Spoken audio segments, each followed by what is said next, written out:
Dear Soap Diary. I'm not gonna lie, I wasn't really feeling today's episode.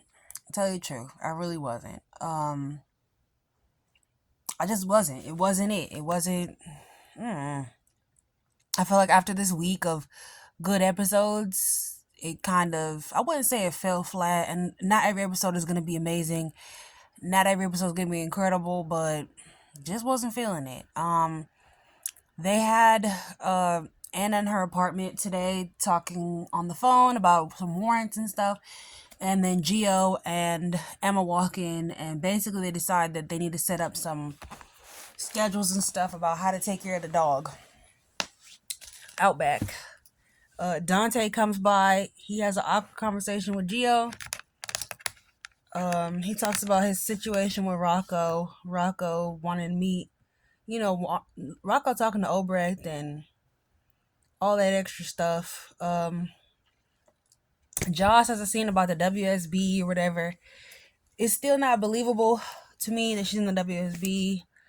Uh, it's just not. Her and Vaughn are pretending to be a couple. They talking a little too loud, if you ask me. Carly calls her to the side, like, we need to talk.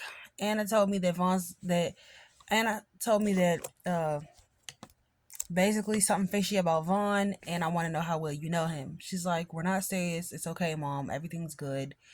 You never policed none of the guys I dated before. He's like, he's too old for you. Joss is like, I'm 21. So that is a retcon age because she was 18 in 2020. So that was 5 years ago. But they brought her back down to 21, which makes more sense right now anyway, if you ask me.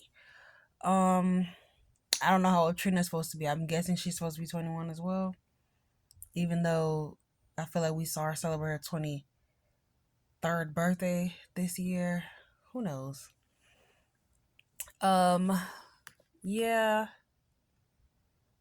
Oh, speaking of Trina, Aunt Stella comes by and she wants to know why Trina and Kai broke up. And they have Aunt Stella doing entirely too much about Trina and Kai's breakup because who cares about Trina and Kai? And I know you want your niece to be happy or whatever, but Kai's not the guy to do it. Whole T, I feel like he can make you happier than he can make Trina. Y'all had more chemistry anyway. So she's finding out, like, she basically wants to know the tea, but Curtis won't give it to her. So she's realizing, like, I don't know, she's gonna have to find it a different way, or maybe she's gonna stay out their business. Her and Curtis go to the Metro Court where they run into Drew. Drew knows that Willow was told by Curtis, and he's enacting some type of plan of revenge. He goes to Curtis and asks if he can, if they can call it truce, but it's the truth is that Drew's playing the long game. Martin's like, Stella saved my life at the hospital. She helped me so much in my insurance, and we all know that Drew is about to take that and use that against Stella. At this point, I'm starting to think that Drew's evil manipulations are racially motivated because we have not ever seen him blackmail what's the girl's name? How come he hasn't blackmailed Nina? How come he hasn't blackmailed Willow yet? How come he hasn't blackmailed, I don't know. But you barely see him blackmail white people. So I'm starting to think that his manipulations are racially motivated. Um what else? Hopefully he doesn't touch Stella and touch a hair on my pretty baby Stella's head because I personally love Stella and I don't want anything to happen to her. And Drew is honestly taking it too far. I knew he was gonna go evil, even eviler.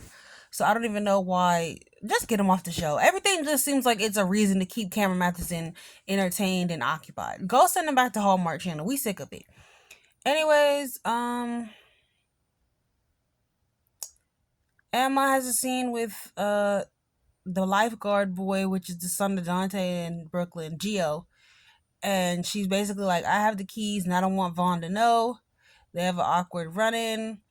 Jason goes to Elizabeth, asks her if he can use her computer to go look up Brit dead records, but you don't say it's for Brit. It's Britta. It's Britta. Her records wouldn't come up under a nickname. Do Carly's records come up under Carly or they come up under Caroline? It's a nickname. Britta. What's the point of naming her Britta if it's not going to be on paperwork? Anyways, and last but not least,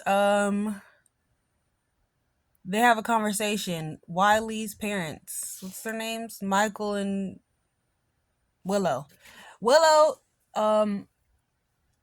Rick told her to basically keep her head down, go to work, come home, do therapy, join a church, but leave Michael and them kids alone. She went over there anyway, tried to talk to him like she admitted to all her wrongs and her faults.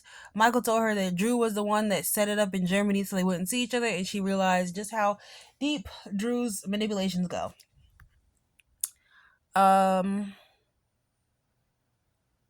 Michael told her she couldn't see the kids yet, and she got very upset, and she went back to being hysterical.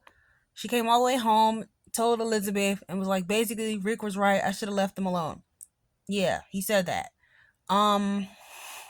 Every time Willow says she's about to go on a walk, she never actually does. She just ends up wherever Michael is. Don't trust Willow on a walk. That's the lesson that we learned here today. I honestly feel like Drew's gonna try to do something to Aunt Stella, and that's where I really draw the line. This episode was very dry and boring. They talk about the stuff going on with Dalton's lab and what's really going on at the WSB. Dante's helping out even though they put him through hell in the past. Michael goes to mommy and cries and says he doesn't know if he can let Willow see the kids anymore or ever again. And I think that's stupid because eventually she should be able to see the damn kids. Because if anything, your mother shouldn't be able to see the kids because look at all the stuff that she did. See y'all when y'all were little after all the things that she did. She shot people, pulled guns on people, set up people, did all types of stuff. So Willow deserves a second chance eventually one day. I don't know why Michael's being like this. Just tell her to go to therapy and then compromise with her in October. She'll be fine by then. You keep pushing her, she's going to end up close to Drew because she's going to realize that he's all she has left. Or he's going to try to make some false promises to get her kids back. Portia needs to quit. Drew needs to die, and they never need to mess with Aunt Stella ever again. Don't do that. Don't ever do that again. We don't want to see it. We don't want to hear it. Honestly, you guys. Oh, Jason went to the morgue and found out that the cremation records are missing. Like, yeah, it says she was cremated, but like the date and time on it. Her paperwork is wrong. She did not pronounce dead on January 4th. She died on December 31st. January 1st. So she would have been pronounced dead on January 1st. What do they do with her body for 3 days? Say hopefully she's alive? I don't know. Today's episode was really dry, and I'm trying to be consistent, so I made this video, but it is what it is, y'all.